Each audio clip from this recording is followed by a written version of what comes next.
Друзі, вітаю! Ви на каналі Монетний двір. На жаль, останнім часом у мене все менше є можливостей для підготовки та випуску нових оглядів. Всі громадяни України мене зрозуміють.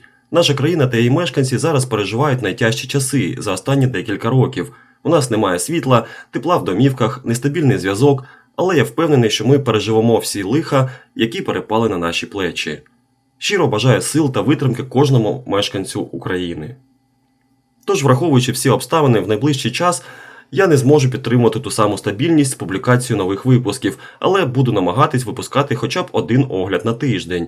А цей випуск хочу присвятити пам'ятній монеті Німецької Демократичної Республіки номіналом в 20 марок 1972 року карбування, що в свою чергу була присвячена Фрідріху Шиллеру. Тож скоріше підписуйтесь на канал, якщо ще не підписані, а для мене це насправді дуже важлива підтримка з вашого боку. Та давайте переходити до огляду. Йоган Крістоф Фрідріх Шиллер – німецький поет, драматург, теоретик мистецтв, історик. Фрідріх Шиллер народився 10 листопада 1759 року в місті Марбах у сім'ї військового фельдшера. Його батько Йоган Каспар Шиллер перебував на службі у вюртемберзького герцога Карла Євгенія. Мати Доротея з роду Кадвейс була дочкою сільського пекаря. На 9-му році хлопця віддали вчитись до латинської школи, яка готувала учнів до вступу в семінарію. Потім Фрідріха запримітив герцог Карл Євгеній і змусив навчатись у створеній ним військовій академії. Батько Шиллера змушений був дати підписку, що Фрідріх абсолютно віддається до послуг герцогського вюртембурзького будинку і не має права вийти з нього без отримання на те наймилостивішого дозволу. В академії Шиллер вивчає право і медицину, які не викликають у нього інтересу. У 1779 році керівництво академії відкинуло дисертацію Шиллера, і він змушений залишитися на другий рік. 8 років, з 1772 по 80 Шиллер провів у цьому розсаднику рабів, де панували шпигунство і стеження за учнями, категорично заборонялось спілкування із зовнішнім світом, а всі вихованці підкорялись найсуворішій дисципліні. Лише ночами Шиллер міг крадькома читати. Він багато разів перечитував твори Альбрехта фон Галлера, Плутарха, оди і поеми Клопштока, ліричні вірші та роман «Страждання юного Вертера» свого старшого сучасника Гетте, твори інших представників бурі і натиску Руссо. Під впливом одного зі своїх наставників Шиллер став членом таємного товариства ілюмінатів, попередників німецьких якобінців. Шиллер вирішив покинути володіння герцога. У ніч на 23 вересня 1782 року, скориставшись суміттям пишних придворних торжеств на честь російського царевича Павла Петровича, який був одружений із племінницею герцога Карла Євгенія, автор «Розбійників» таємно втік із Вюртемберга, узявши з собою рукопис свого другого значного драматичного твору – драми «Змова Фієско в Генуї». 3 роки тривали бездомні блукання, болюча убогість і завзята боротьба за визнання серед німецьких читачів і театральної публіки. З 1782 до 85 років Шиллер залишався в Мангаймі, де одержав місце завідувача літературною частиною в Національному театрі. Улітку 1785 року на запрошення свого друга Крістіана Готфріда Кернера Фрідріх Шиллер мешкав у його будинку в Лейпцигу. Тут він написав другий акт Дона Карлоса, редагував драму «Змова Фієско в Генуї» та написав першу версію «Оди до радості», яку згодом закінчив у Дрездені. У 1787 році Шиллер переїхав до Ваймара, де спілкувався з філософом Гердером і письменником Віландом. Він завершив історичне дослідження на тему «Історія відпадіння Нідерландів», яке розпочав ще під час роботи над Доном Карлосом. Незабаром, за клопотанням Гетте, Шиллер отримав кафедру історії в Єнському університеті, став професором. Тут він читав курс лекцій з історії 30-літньої війни. Хоча Шиллер користувався певним визнанням ще за життя, сам він устами Дона Карлоса адресував свою творчість майбутнім читачам. «Ні.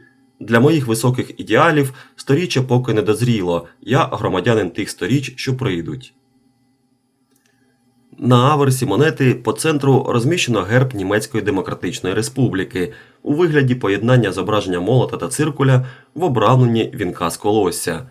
По колу німецька назва держави – Deutsche Demokratische Republik, що в перекладі Німецька Демократична Республіка.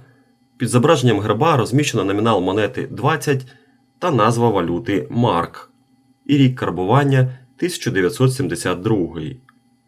Зверху між легендою і гербом розміщена позначка монетного двору – латинська літера А, що відповідає монетному двору в Берліні. Герб Німецької Демократичної Республіки – офіційний державний символ НДР, один із головних державних символів поряд із державним прапором НДР та державним гімном НДР. Герб НДР символізував єдність робітничого класу, соціалістичної інтелігенції та селянства так званої першої на німецькій землі держави робітників і селян. Його основу складали золотий молот, що втілює робітничий клас, золотий циркуль, що означає інтелігенцію, золотий вінок пшениці, який представляє селянство.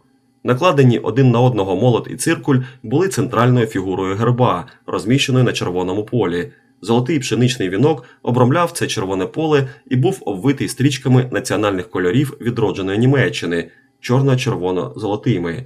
Насправді золотий колір часто замінювався жовтим. Короткий опис герба Німецької Демократичної Республіки надавалось у статті 1 Конституції НДР.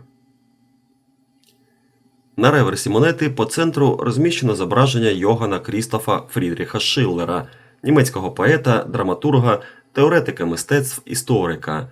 По обидва боки від зображення роки життя 1759 та 1805.